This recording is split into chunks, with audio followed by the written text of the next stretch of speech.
জীবনে ভালো থাকতে বিলাসবহুল জীবনযাপনের দরকার নেই। আমার আল্লাহ আমাকে যেমন রাখছে আমি তাতেই আলহামদুলিল্লাহ অনেক খুশি। আসসালামু আলাইকুম এভরিওয়ান, সবাই কেমন আছেন? আমার আরো একটা নতুন ভিডিওতে আপনাদের সবাইকে স্বাগত। ভিডিওটা আজকে সকাল থেকেই শুরু করে দিলাম। আজকে ঘুম থেকে উঠে প্রথমেই বাবুর জন্য একটা ডিম সেদ্ধ দিয়ে দিলাম। মা ছেলে দুইজনই ব্রাশ করে নিচ্ছিলাম। ওর তো ব্রাশ করা মানেই হচ্ছে টুথপেস্ট খাওয়া, তো আমি একটু করিয়ে দিচ্ছিলাম, ও আবার ব্রাশটা ধরে রাখছে, আমাকে করতে দিচ্ছিল না। ওকে বসিয়ে ওর হাতে ডিম দিয়ে দিলাম, তুমি বসে বসে খাও, এবার আমি আমাদের খাবারের আয়োজন করি। তো এই যে আমি আলু কেটে নিচ্ছিলাম আলু ভাজি করার জন্য। আলু ভাজি করব আর রুটি বানাবো, আর সাথে থাকবে চা। আজকে সকালে নাস্তা আমরা এটা দিয়েই করব। তো যেটা বলছিলাম, হতে পারে আমার ঘরে দামি কোনো ফার্নিচার নেই, দামি দামি কোনো খাবারও খাই না, প্রতি সপ্তাহে দামি দামি রেস্টুরেন্টে গিয়ে ডিনারও করি না, দেশ বিদেশে ঘুরতেও যাইতে পারি না, কারণ আমার ওই সামর্থ্য নাই। তবে আমার কাছে যেটা আছে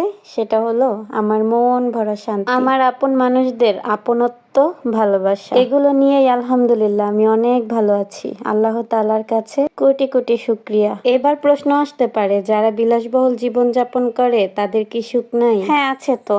তাদের সকল সুখের নাম টাকা, আর আমার সুখের নাম হচ্ছে আমার মনের শান্তি। তাহলে কি আমার টাকা লাগে না?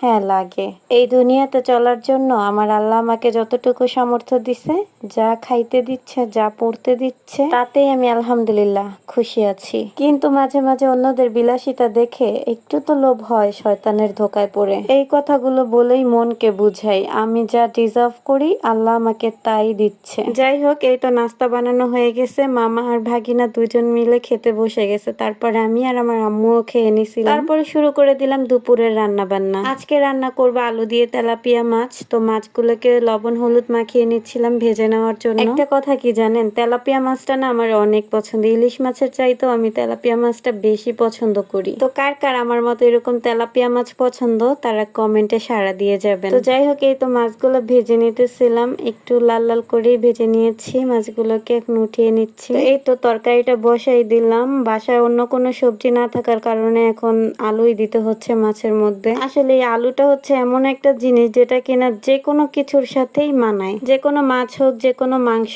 হোক, যে কোনো সবজি হোক কিংবা ভাজি হোক, সবকিছুতেই কিন্তু আলুটা মানায়। এক কথা বলতে গেলে এটা একটা বিপদের সঙ্গী বললেই চলে। যাই হোক, এই তো আলুটা 70% এর মতো সেদ্ধ হয়ে গেছে। এখন মাছগুলো দিয়ে দিচ্ছিলাম আমি। আলুটা আর একটু সেদ্ধ হয়ে গেলে, ঝোলটা একটু মাখা মাখা হলে আমি তরকারিটা নামিয়ে ফেলবো। দিয়ে দিলাম কিছুটা ধনিয়া পাতা। তো আপনাদের কাছে আমার আজকের এই ভিডিওটা কেমন লাগলো কমেন্ট করে জানাবেন। ভিডিওটা এতক্ষণ ধরে দেখার জন্য অসংখ্য ধন্যবাদ। ভিডিওটা ভালো লাগলে লাইক কমেন্ট করে পাশে থাকবেন।